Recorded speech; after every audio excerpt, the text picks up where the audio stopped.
छत्रपती संभाजीनगरच्या राजकारणात सध्या जे घडतंय ते फक्त निवडणुकीचं नियोजन नाही. इथे सुरू आहे सत्तेचा संघर्ष, वर्चस्वाची लढाई आणि जुन्या राजकीय शब्दांची आठवण ठेवायची की विसरायची यावर थेट सामना. कारण युती शेवटी फिसकटलीच, पण या पलीकडे जाऊन पक्षीय संघर्षानेही अजून वाट सोडलेली नाही.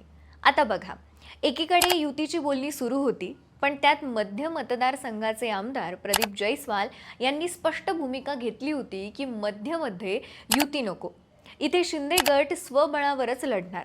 पण या स्वबळात मतदारसंघ सांभाळताना जयस्वाल यांच्या स्वतःच्या मुलाच्याच तिकिटाचा प्रश्न निर्माण झाला होता आणि याचं कारण होतं किशनचंद तनवानी. या अशा परिस्थितीत गुलमंडी प्रभागातून ऋषिकेश जयस्वाल यांचा उमेदवारी अर्ज भरला गेला आणि त्या एका अर्जामुळे पुन्हा उफाळला जुना वाद, प्रदीप जयस्वाल विरुद्ध किशनचंद तनवानी. मग प्रश्न असा आहे की फक्त एका प्रभागाची गोष्ट आहे का, की छत्रपती संभाजीनगरच्या राजकारणात पुन्हा एकदा कोण झुकतंय आणि कोण झुकवतंय याचा खेळ सुरू झालाय. आज याच सगळ्या घडामोडींचं सविस्तर विश्लेषण करणार आहोत. नमस्कार, मी अंजली आणि आपण पाहत आहात त्याचं काय महाराष्ट्र. छत्रपती संभाजीनगर महापालिका निवडणूक ही या शहरासाठी अत्यंत महत्त्वाची आहे, कारण जवळपास 10 वर्षांनंतर ही निवडणूक होते. या काळात शहराचं राजकारण बदललं, नेतृत्व बदललं, पक्ष फुटले, नवी समीकरणं तयार झाली. त्यामुळे ही निवडणूक फक्त स्थानिक स्वराज्य संस्थेची नसून ती पुढील विधानसभा आणि लोकसभा राजकारणाची नांदी मानली जाते. या पार्श्वभूमीवर शिवसेना भाजप युतीकडे सगळ्यांचं लक्ष लागलेलं होतं. दोन्ही पक्षांमध्ये अनेक फेऱ्या चर्चा झाल्या. काही प्रभागांवर एकमत झालं, पण 10 ते 12 जागांवर घोडं अडलं होतं. कारण प्रत्येक जागेमागे स्थानिक वजनदार नेतृत्व, त्यांचे समर्थक आणि जुने दावे होते. या सगळ्यांचा परिणाम शेवटी युती तुटली. या सगळ्यात दुसरीकडे वेगळाच ड्रामा झाला.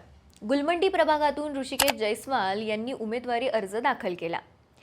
हा क्षण अत्यंत निर्णायक ठरतो, कारण गुलमंडी हा केवळ एक प्रभाग नाही, तर तो 2 दशकांपासून सुरू असलेल्या राजकीय संघर्षाचं केंद्र आहे.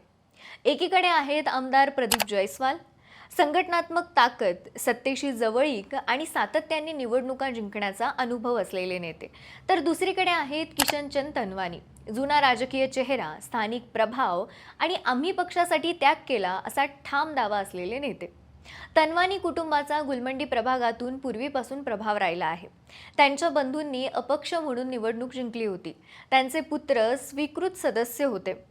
त्यामुळे यावेळी भाऊ किंवा मुलगा यांना उमेदवारी मिळावी ही त्यांची अपेक्षा स्वाभाविक मानली जात होती.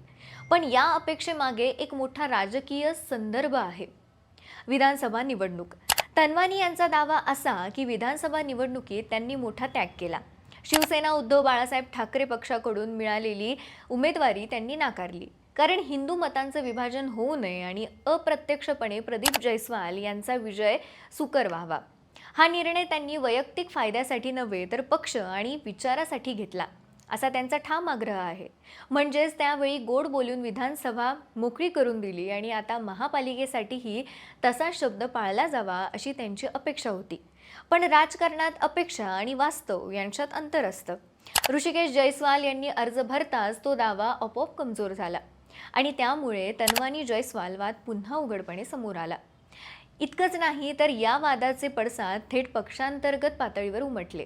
याच कारणामुळे सुरुवातीला किशनचंद तनवानी यांना शिवसेनेच्या मुख्य समन्वय समितीतून दूर ठेवण्यात आलं. हा निर्णय म्हणजे स्पष्ट इशारा होता, बंडखोरी सहन केली जाणार नाही. यावर तनवानी यांनी थेट आक्रमक भूमिका घेतली. त्यांनी पालकमंत्री संजय सिरसाट यांची भेट घेऊन आमच्यामुळे अडचण होत असेल तर आम्हाला पदमुक्त करा, असं स्पष्ट सांगितलं. हा डाव राजकीय दबावाचा होता की स्वाभिमानाचा हे सांगणं कठीण आहे. पण या भेटीनंतर परिस्थितीत बदल झाला.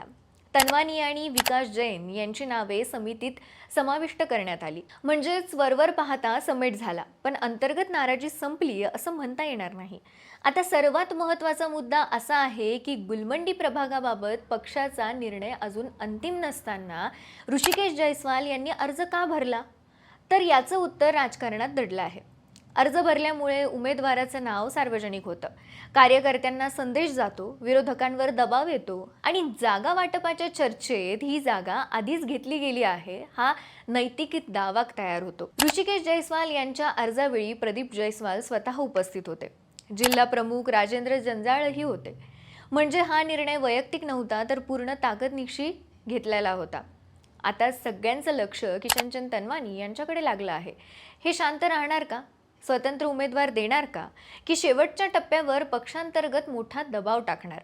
या सगळ्याचे परिणाम फक्त गुलमंडीपुरते मर्यादित राहणार नाहीत, कारण महानगरपालिका म्हणजे शहराची सत्ता आणि अशा संघर्षातूनच भविष्यातील आमदार खासदार तयार होतात.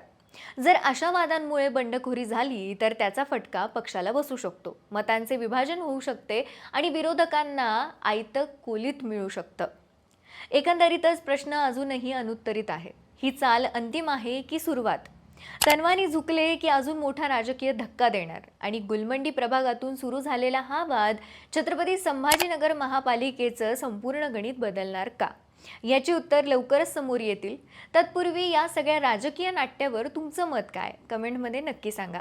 बाकी राजकारणाच्या आखाड्यात आपली नजर कायम असणारच आहे, तेव्हा कुठेही जाऊ नका. पाहत रहा, सबस्क्राईब करा. त्याचं काय महाराष्ट्र.